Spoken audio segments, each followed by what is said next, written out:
तस्मै नमः परमकारणकारणाय दीप्तोज्ज्वलज्वलितपिङ्गललोचनाय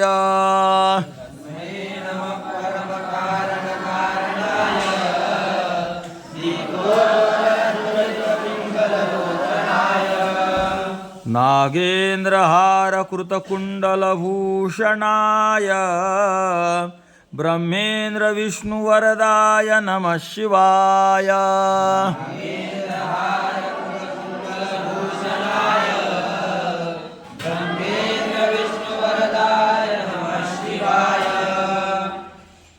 अन्वय एकदम सोपा आहे हां.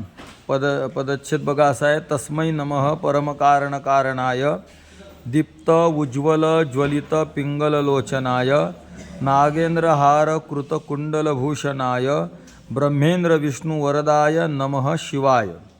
अन्वय असा आहे बघा.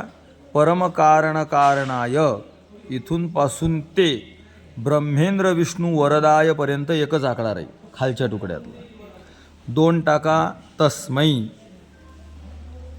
तस्मै सुरुवात एकदम, आणि 3 टाका एकदम शेवट शिवाय, आणि 4चा आकडा टाका नमः त्याच्या जवळच्या, आणि 5चा वरच्या नमःवर टाका.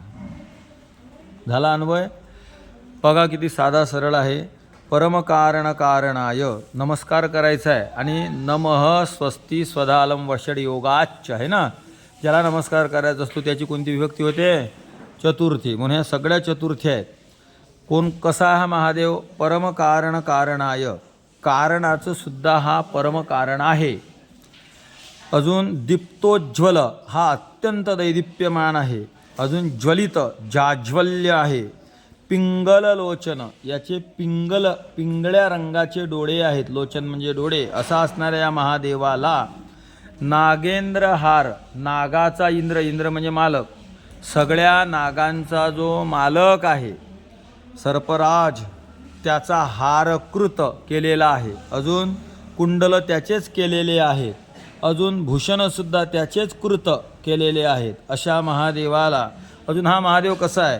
ब्रह्मेंद्र विष्णू वरदाय, ब्रह्मदेव, इंद्र आणि विष्णू यांनासुद्धा हा वर देणारा आहे. अशा या महादेवाला शिवाय, अशा शिव कल्याणस्वरूप महादेवाला, किंवा तस्मै शिवाय, त्या अशा शिवाला, त्या अशा महादेवाला नमः नमः, माझा नमस्कार आहे, नमस्कार आहे. असा हा शिवाष्टकातील पहिला श्लोक आपला पूर्ण झाला.